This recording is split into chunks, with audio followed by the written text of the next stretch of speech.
Hi, this is Ashlyn Walker, and today we will be discussing and analyzing the newly released short film, The Elusive Mind, made by some brilliant, if I do say so myself, college students at TCC, Kayla Allen, Haley Hurlbert, and Ashlyn Walker.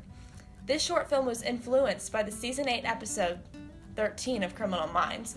Like the Criminal Minds episode, The Elusive Mind follows the story of a young artist yearning to get their artwork in an art gallery. After being rejected by an art gallery because the art wasn't human enough, the artist resorts to the extreme by murdering people to paint with their blood to achieve a more human art form.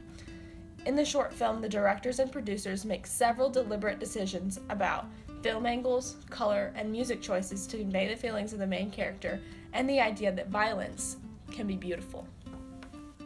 The directors in this film use certain angles, especially in the murder scene, to create an emphasis on the main character, Cora, her choices, and the reality of her decisions. The director used a variety of close-up angles to emphasize a choice made in the film. The use of these close-ups are implemented especially in the murder scene of Jess Anderson. In this scene, we see the close-up of Cora picking up the rock that she uses to bludgeon Jess in the head. This close-up of her hand picking up the rock illustrates Cora's immediate choice to hurt Jess and to use her for her paintings. This choice of close-up conveys Cora's feelings of frustration and finality as she makes her final choice to pursue her dreams of art fame by making her art more human, literally. Although Cora has already lured Jess into the woods, as Jess begins to walk away, Cora makes the rash choice to kill her then. Another choice of angle used by the directors in this film is the skewed, sideways angle as the killer approaches on Jess.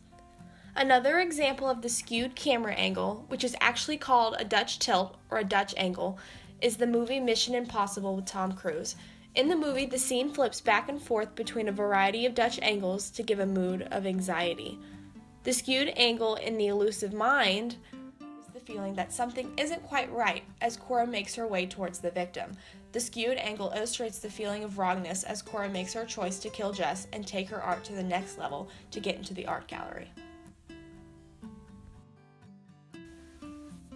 The directors of the video were very deliberate about the choice of color used in the film and the clothes the characters wore and simple objects used in the video. They especially used the color red in many different ways to convey an illustration of violence through the objects they pictured throughout the film. The artist and antagonist of the story wore red several times to show an inner feeling of violence and thirst for murder. At the beginning of the film, Cora wears a simple white t-shirt to convey a sense of innocence. She is portrayed as a normal girl as she reads her book in the park while wearing a white t-shirt. After Cora commits the murder of Jess Anderson in the park, she still wears a white t-shirt, but she wears a red plaid jacket around her waist and a pair of red socks. While Cora is still wearing a white t-shirt, the spatters of blood on her shirt and the red jacket around her waist act as a symbol of the violence and death seeping into her mind as a character. Her innocence and portrayed sense of normalcy begin to be overridden by the red she wears. The editor's choice of sound and music in this film helped convey certain feelings that the audience should feel. The editors of the film chose music that illustrated the story and added a deeper level to the understanding of the narration. At the beginning of the film, in the first painting scene, Cora is seen listening to an upbeat jazz song that gives an insight to Cora as a person. This scene portrays her as an eclectic and energetic artist that has a passion for art and a liking for jazz music, as lots of artists do. The music she chooses for this scene shows her normal routine in her normal life as a normal artist, or as normal as an artist can get. Along with this scene, the morning after she kills Jess Anderson and paints with her blood, another upbeat jazz song is playing in the background. This creates an interesting atmosphere of normalcy, even though it's not. The jazz music heard in the background gives the idea that Cora is treating this painting like she treats all her other paintings. The music says that Cora is doing what she normally does, even in this not normal situation.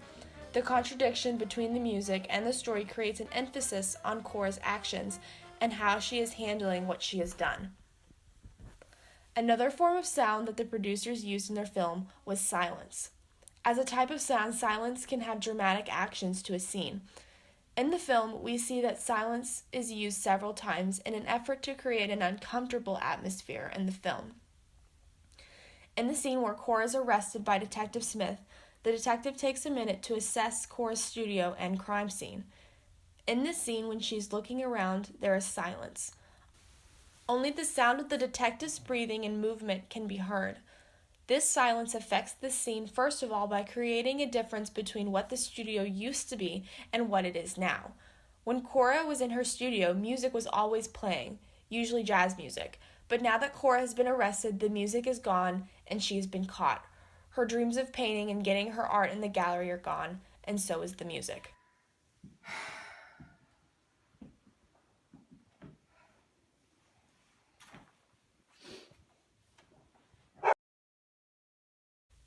Along with this, the silence also serves to create an uncomfortable atmosphere to emphasize and show the reality of what Cora has really done. After the haze of the jazz music is gone and the veil of ignorance is lifted, all that is left is a bloody crime scene and a murderer driven to paint with the victim's blood. In the film The Elusive Mind, the directors, producers, and editors made several deliberate choices to illustrate Cora's feelings and convey the idea that violence can be beautiful. This short film shows the inside of a normal girl turned into a killer due to her drive and longing to make her artwork known, and to have people appreciate her art as beautiful.